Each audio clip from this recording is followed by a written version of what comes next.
Welcome to the AL.com film room. I'm Matt Scalici here with John Parker Wilson, and we are previewing the Peach Bowl college football playoff semifinal matchup between Alabama and Washington. John Parker, we're spending most of our time during the year watching SEC football. We hadn't seen a lot of Washington. I'm curious how you feel about this matchup for Alabama, and also just where you think this Alabama team is coming out of that SEC championship performance. Yeah, I think a lot of great momentum coming out of not just the SEC performance, but the entire year. Rookie quarterback coming in, true freshman, had no idea what we were going to get, and just surprised everybody, I think, beyond anybody could have thought. Carried that in with a great defense, and here we are, SEC champions, going into the first playoff game. And I think we carry that momentum, and I think for Alabama, we've been there before. Coach Saban has the blueprint of getting ready for a game that's 3 weeks after the SEC championship. There's a lot of time between those two games. So you don't want the players to peak too early, but at the same time, you have to be in good enough shape now go out and play a football game. So I like Coach Saban's experience in being there. At the same time, Chris Peterson has some experience being the underdog coach. We'll remember the Boise State-Oklahoma game a few years ago where he was the underdog going in and facing the big team in a big bowl game. So he is going to have his players ready to play also. I think it's going to be a great ball game. All right, John Parker, Derrick Henry in the running game for Alabama was obviously so huge all season last year, but particularly in the postseason. We've started to see Bo Scarborough give Alabama kind of a familiar look to that power run game for Alabama as the season has gone on. Yeah, it's been pretty interesting to watch the beginning of the year to where we're at now, because it's definitely evolved. Where before we were a lot of speed sweeps, a lot of screens to the outside, and here we are watching Bo get downhill in old school football, kind of what we're used to seeing in Alabama. And Bo, it does a really good job right here of breaking tackles, so pushing the ball to the line of scrimmage, letting the defender get up on him, and breaking the tackle. We'll see this end zone right here. It's just he's being patient and then uses his side speeds, because we know Derrick Henry was big. Bo's just as big as Derrick was, and we can see him now getting his confidence. As the season goes on, he's healthy and he's confident. That's a scary combination when you got a back as big as he is. Offensive line obviously doing a lot of good things, but he's breaking tackles in the backfield. See right here, pushing the line, getting upfield. I think he's just doing a great job. Lane's doing a lot of different things with him, with the two running backs and Damian Harris.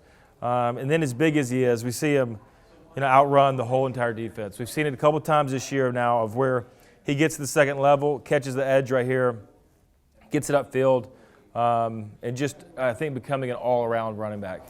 And what does it do for the offense to just know that you have this in your pocket, especially late in a game?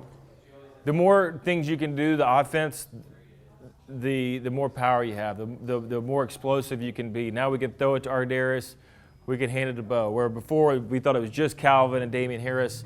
Throw O.J. Howard in the mix. I think this offense is peaking at the right time. As scary that is, I think we've gotten better. We've developed a lot of players throughout the year. I think they should be ready to go for the playoff games. Two other players for Alabama that really emerged in the postseason last year, Calvin Ridley and O.J. Howard. Those guys blew up as the season went on, and especially in that semifinal and championship game. We're starting to see them, again, start to become a bigger part of the offense, I think, as this season has gone on. Yeah, I think Kenyon Drake was big last year, but nobody bigger than O.J. Howard. We'll see this play right here develop, and it starts off as a run, as a play action. O.J.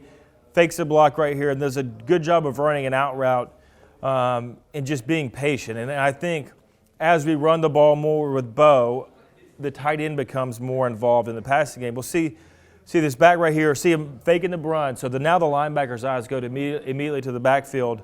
And I like what he's doing right here. He's watching Calvin run and waits until the defender gets by him so he can make a good cut and basically becomes wide open. He knew where he wanted to run, but this is just being a senior, being a veteran guy, of getting upfield, reading where the other guy is, and knowing that you have to break off the other receiver. Now, Calvin Ridley, I think there's some expectations, I think, coming into this season that he would be a bigger part of the offense, at least pile up more statistics than he probably ended up having over the course of this season. A lot of that has to do with what Ardarius Stewart has done in the offense this year, but really still a very dangerous weapon for this Alabama team, and we saw it in the SEC championship game. Yeah, the stats might not be where he would want them to be or where we would expect it to be coming out the year, but it's because we've got a lot of other good players. Darius, no doubt. But this play right here, I think, is just Calvin as it gets. You're going to throw the speed sweep right here and just lets the big guy, lets the offensive tackle come out and get a block and then shows his speed. This is where he's most valuable. These kind of plays, we've seen him on the downfield passes. This is where he's going to be good in these next, hopefully, 2 games for Alabama, is just being Calvin that we know that he can be, finding him different ways. So this is a design play just for him. Lane's dialing this up saying, let's throw the ball to Calvin. He does a good job. Big-time explosive play. On the defensive side for Alabama, obviously they've been dominant all season. But Florida was able to make a few things happen in that game, particularly in the passing game. Is there any areas of concern as you start to look at this matchup for Alabama in the postseason? Yeah, I think we look at the first drive that Florida had in the SEC championship game, and we realize that the defense isn't invincible, that we can go out and Florida can, or whoever it is, can drive the ball down the field. We'll see this play right here. We're going to have a 5-man rush. So 5 guys are going to rush. There's going to be 5 in coverage, and then we'll have a free safety. So basically it's going to become man-to-man coverage across the board. And what really jumps off the page right here is what you want to see as a quarterback is a perfect pocket. Now we've got 5 guys rushing. You would think, as good as our pass rushers are, that we could get some kind of pressure. And then one of our best covered guys, Minka, guesses wrong on the route. The quarterback has a great time, and we'll see what results, and that's getting the ball downfield. I think at Alabama, you got to realize that when we do rush these 5 guys, we'll see them 1, 2, 3, 4, 5, and we're going to play man-to-man. We got to hold them a little longer because what they've been trained to do so far is just, have to cover quick because the defensive line's getting such good pressure.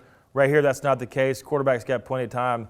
But you got time as a quarterback and you got one-on-one coverage, usually you can find somebody open downfield. Okay, so last play we saw Alabama rush 5 guys. Here we're going to see just 4. Once again, though, it's going to be man coverage, so this is a really tough defense to throw in because we'll have 2 safeties deep, man coverage underneath. It's usually something you want to run the ball against just because it's typically that hard. But what we saw, we've gone over in film room earlier this year, was a switch release by the offense. Now Florida's offense is doing it, and it really throws up Rashaan Evans right here. It's just a busted coverage. So last time we saw him run 5 and our man got beat. Here, we're out of coverage. We're out of position. We get caught up in the inside route, and it's a walk-in touchdown. We'll see it from the end zone right here. So it's 2 safeties deep. We got man coverage. He's got the running back. And then with this switch release right here, our linebacker's completely out of position. The safety in the middle of the field takes the inside receiver. And this is just a blown coverage by us. Not only by the running back, but the safety should be over top also. Washington is going to throw the ball a little bit more than we've seen the past few weeks. You can't have stuff like this happen if you're Alabama on defense. Now here we do see Alabama's pass rush having some success on this play, and it makes a huge difference on the outcome of the play, obviously. Yeah, we'll watch the defensive end and the quarterback right here, and when you don't block guys, or when you're not fast enough to come and block him, this is what happens. The quarterback throws off his back foot, tries to put it up, and it's just not there. You can't force things, and when you have pressure, and when not only you have pressure, but you expect pressure from Alabama, so you expect the defensive line to be in your face. This is the kind of stuff that happens because this is when you're a quarterback and you're in the offensive meeting room this time of year getting ready for a game. You're like, well, what if they don't block the guy out of the end? Well, this is what happens when they don't block the guy, and we've got everybody in coverage. John Parker, I think we've seen Jalen Hurts obviously have a ton of success as a true freshman quarterback this season, but the preparation time for the bowl game, seems like a big opportunity for a lot of players, especially young players. What do you feel like the coaching staff wants to get done with Jalen Hurts? What are some things that can happen for him as they prepare for the postseason over these few weeks here? I think it gives you time to take a look and really evaluate your body of work up to this point. So we've played 12 games that he's done really well, done a ton of things right. But I think just knowing him and seeing him, he's going to take a step back and say, okay, what can I do to get better? Now you've got a great opportunity with no classes because school's out of session and a lot of time. So you can get in the film room and you can get on the practice field and try to hone those skills a little bit better. I think it's great because you got 2 weeks to basically polish up. You go back and they do the off-season conditioning again and get their bodies healthy. But also at the same time, you can say, okay, maybe on my plant foot or whatever it is that I'm throwing, I could do a little bit stuff different.